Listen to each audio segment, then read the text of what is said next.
साल था 1857। अरे जल्दी उत्तर चलो। भारत की धरती पर बेचैनी बढ़ती जा रही थी। अंग्रेजी हुकूमत के खिलाफ असंतोष धीरे धीरे गांवों और कस्बों तक पहुंच रहा था। इसी दौर में हरिदास नाम का एक 24 वर्षीय भारतीय डाक संदेशवाहक अपनी साधारण जिंदगी जी रहा था। उसका काम था गांवों और कस्बों के बीच चिट्ठियां पहुंचाना।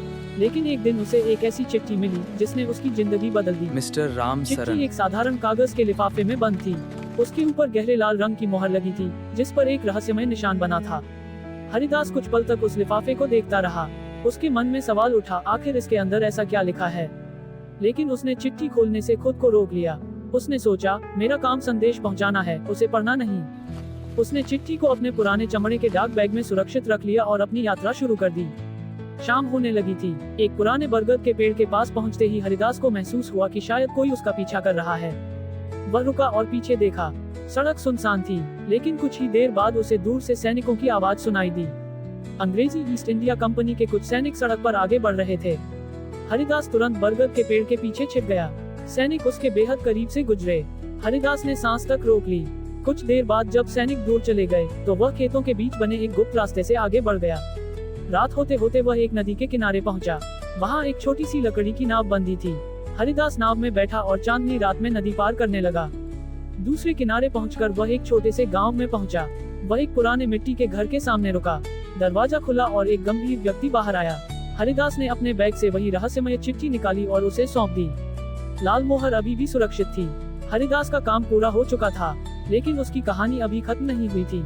अगली सुबह वापस लौटते समय उसे एहसास हुआ कि अंग्रेज सैनिक फिर उसका पीछा कर रहे हैं। हरिदास ने अपनी चाल तेज कर दी। आगे सड़क दो रास्तों में बंट रही थी। उसने मुख्य रास्ते के बजाय खेतों के बीच जाने वाला संकरा रास्ता चुना, लेकिन सैनिकों ने भी उसे देख लिया। पीछा शुरू हो गया। भागते हुए हरिदास को एक पुरानी हवेली दिखाई दी। वह तुरंत हवेली के अंदर छिप गया। कुछ ही देर में सैनिक हवेली के आंगन में पहुंच गए। हरिदास दीवार से लगकर खड़ा हो गया। एक सैनिक दरवाजे के पास आकर रुक गया। हरिदास ने अपनी सांस रोक ली। उसे लगा कि अब वह पकड़ा जाएगा, लेकिन सैनिकों को कुछ नहीं मिला। कुछ देर बाद वे वहां से चले गए। हरिदास ने राहत की सांस ली और हवेली से बाहर निकल आया। रास्ते में उसकी मुलाकात एक युवक से हुई। उस युवक ने उसे बताया कि आसपास के इलाकों में विद्रोह की खबरें तेजी से फैल रही हैं। गांवों में लोग डरे हुए थे। हरिदास ने दूर उठते धुएं को देखा और समझ गया कि हालात तेजी से बदल रहे हैं। उसी रास्ते में एक बुजुर्ग किसान ने उसे एक छोटी सी मुड़ी हुई पर्ची दी। हरिदास ने उसे खोला। उस पर कुछ लिखा था, लेकिन वह साफ दिखाई नहीं दे रहा था। उसके चेहरे पर चिंता उभर आई। उसे महसूस हुआ कि शायद वह सिर्फ एक डाक संदेशवाहक नहीं रहा, वह अनजाने में इतिहास के एक बड़े मोड़ का हिस्सा बन चुका था। आगे उसे एक पुराने पुल के नीचे दो लोग मिले। उन्होंने उसे चेतावनी दी कि मुख्य रास्तों पर सैनिकों की निगरानी बढ़ गई है। उन्होंने हरिदास को एक गुप्त रास्ता बताया। हरिदास रात के अंधेरे में उस रास्ते पर आगे बढ़ गया। काफी देर बाद उसे दूर एक छोटे गांव की रोशनी दिखाई दी। वह एक पुराने घर के सामने रुका और दरवाजा खटखटाया। दरवाजा खुला। एक बुजुर्ग महिला ने उसे अंदर बुला लिया। हरिदास बेहद थका हुआ था। उसने मिट्टी के बर्तन से पानी पिया और कुछ देर आराम किया।